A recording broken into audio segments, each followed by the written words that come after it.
बिस्मिल्लाहिर्रहमानिर्रहीम। अस्सलाम वालेकुम सेकंड ईयर क्लास। अपना आज का टॉपिक स्टार्ट करते हैं। हम लोग डिस्कस कर रहे थे nucleophilic substitution reactions alkyl halides के हवाले से। तो लास्ट टाइम हमने डिस्कस किया था न्यूक्लियोफिलिक सब्स्टिट्यूशन यूनी बायोमोलेकुलर यानी कि SN2।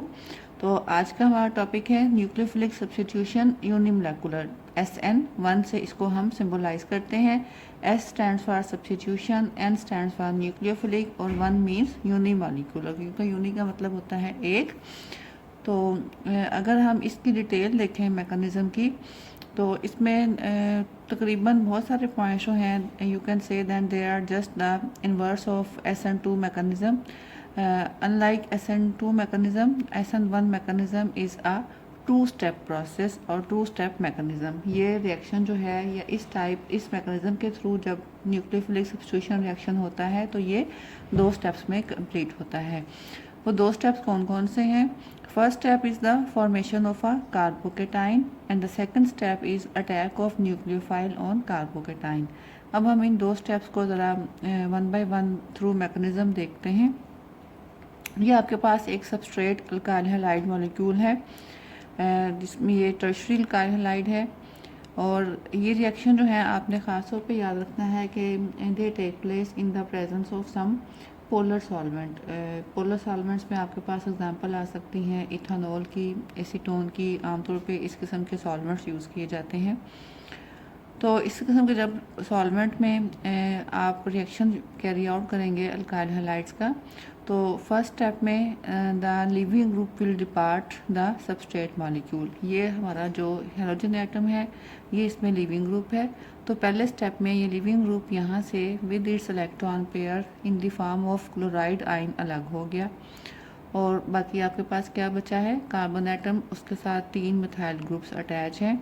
और क्योंकि ये इलेक्ट्रॉन पेयर यहाँ से चला गया है, so this carbon acquires a positive charge. So this type of species in which the carbon has positive charge is called as carbocation. ठीक है, तो इसको हम बोलते हैं ये हमारे पास एक कार्बोकेटाइन इंटरमीडिएट बना है। इंटरमीडिएट एक ऐसी स्पीशी है जो रिएक्शन मिक्सचर में फॉर द टाइम बीइंग बनती है, लेकिन ट्रांजिशन स्टेट के मुकाबले में इसकी जो आप कह लें कि लाइफ या इसकी स्टेबिलिटी जो है वो ज़्यादा होती है, लेकिन अल्टीमेटली ये भी कन्वर्ट हो जाती है प्रोडक्ट में।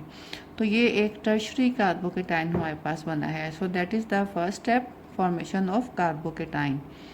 Next step is the attack of nucleophile on carbocation. अब एक नया न्यूक्लियोफाइल तो मॉलिक्यूल को छोड़ के जा चुका है in the form of leaving group.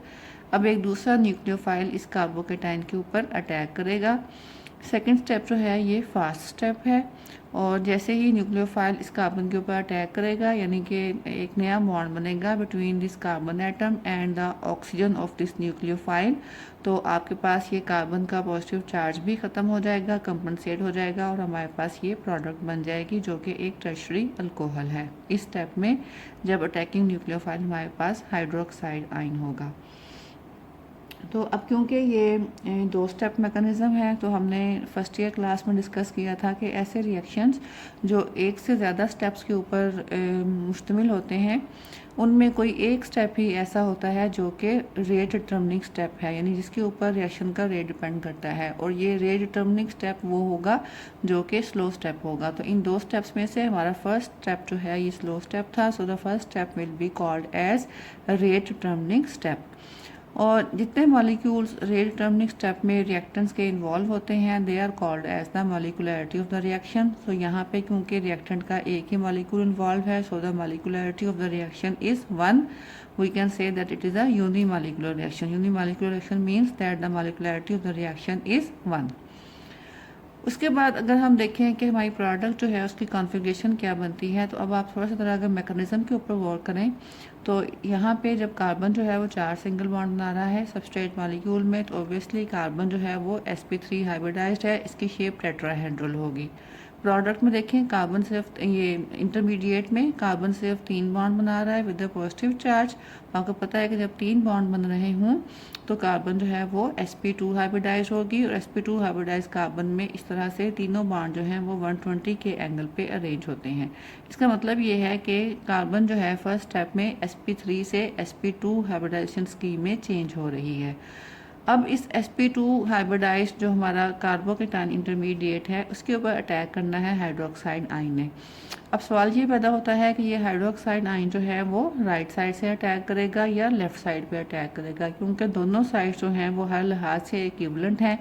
तो statistically it has been confirmed that there are 50% chances of the attack of nucleophile from the right hand side and the 50% chances are for the attack of nucleophile from the left hand side। यानी कि equal chances हैं कि nucleophile नया आने वाला nucleophile जो है वो किसी भी साइड से अटैक कर सकता है। आमतौर पे ऐसा ही ऑब्जर्व किया गया है कि जो प्रोडक्ट बनती है उसमें 50% मॉलिक्यूल्स में न्यूक्लियोफाइल जो है वो राइट हैंड साइड पे अटैच होता है और 50% मॉलिक्यूल न्यूक्लियोफाइल जो है वो लेफ्ट हैंड साइड पे अटैच होता है।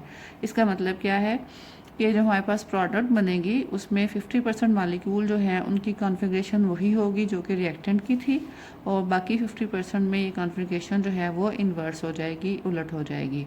सो we can say that the SN1 mechanism results in the 50% inversion of configuration and 50% retention of configuration. Inversion का मतलब कॉन्फ़िगरेशन जो है वो चेंज हो जाती है, पहली कॉन्फ़िगरेशन के मुकाबले में उलट जाती है, और रिटेंशन का मतलब कि कॉन्फ़िगरेशन जो है सेम वही रहती है जैसा कि रिएक्टेंट में थी। तो डायरेक्शन ऑफ अटैक के हवाले से हम ये कह सकते हैं कि इक्वल चांसेस है कि नया आने वाला न्यूक्लियोफाइल राइट हैंड साइड से अटैक करेगा या कि लेफ़्ट हैंड साइड से अटैक करेगा। दोनों किस्म की पॉसिबिलिटीज़ इक्वली जो है वो हो सकती हैं और इक्वली ही वो होती भी हैं। उसके बाद अगर आप देखें ऑर्डर ऑफ रिएक्शन, तो ऑर्डर ऑफ रिएक्शन देखने के लिए हमें इस रिएक्शन की रेट इक्वेशन पता होनी चाहिए। तो रेट इक्वेशन जो है it has been found to be equal to rate is equal to k into concentration of alkyl halide raise to the power 1। तो क्योंकि एक ही मॉलिक्यूल इसमें इन्वॉल्व है रेट इक्वेशन में और उसकी भी एक्सपोनेंट जो है उसकी पावर जो है 1 है, तो sum of exponents will be equal to 1। So it means that the order of reaction is also equal to 1। तो ये सारे फैक्ट्स हैं SN1 के हवाले से। अब आपने इन सारे फैक्ट्स को जो है वो याद रखना है अच्छे तरीके से, और किस किस्म के अल्काइल हैलाइड्स जो हैं वो SN मैकेनिज़्म के थ्रू न्यूक्लियोफिलिक रिएक्शन शो करते हैं SN1 मैकेनिज़्म के थ्रू।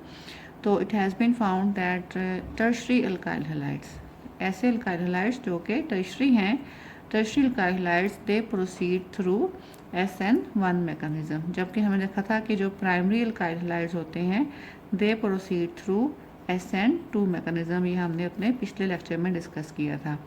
अब ये तो हो गया, ठीक है, टर्शरी जो है वो SN1 के थ्रू रिएक्ट करेंगे, प्राइमरी जो है वो SN2 के थ्रू रिएक्ट करेंगे।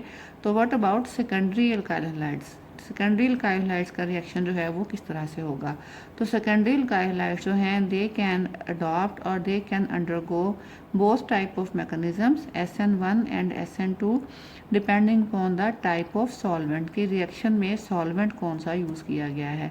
अगर हम कोई पोलर सॉल्वेंट यूज़ करते हैं रिएक्शन में तो it has been found that the secondary alkyl halides proceed through SN1 mechanism, क्योंकि पोलर सॉल्वेंट जो है वो SN1 मैकेनिज़्म को सपोर्ट करता है।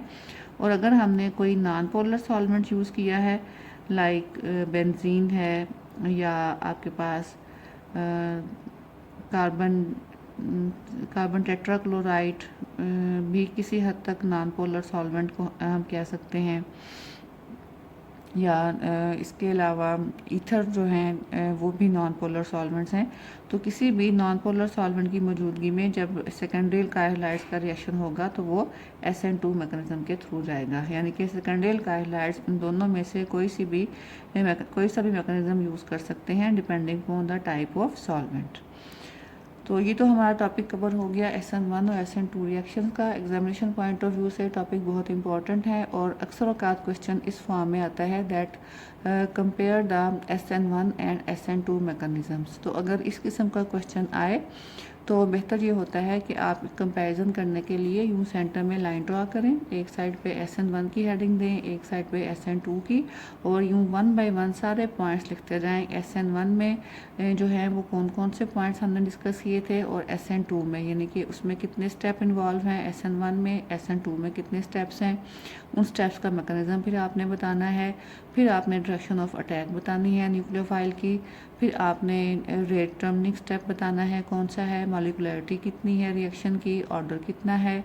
और ये बेहतर है कि आप इसको साथ साथ एक एक दो दो लाइन्स में एक्सप्लेन भी करें कि मॉलिक्युलरिटी अगर 1 है तो क्यों है, 2 है तो क्यों है, कॉन्फ़िगरेशन जो है प्रोडक्ट की कैसी होती है, इन्वर्जन ऑफ कॉन्फ़िगरेशन हो रही है या रिटेंशन ऑफ कॉन्फ़िगरेशन हो रही है, और रेट इक्वेशन क्या है, और किस किस्म के अल्काइल हैलाइड्स जो हैं वो SN1 देते हैं और SN2। तकरीबन आपके ये 7-8 पॉइंट्स बन जाते हैं जो आपने इस तरह से इनको कंपैरिजन करना है, तो आपको इस क्वेश्चन में बहुत अच्छे नंबर मिल सकते हैं।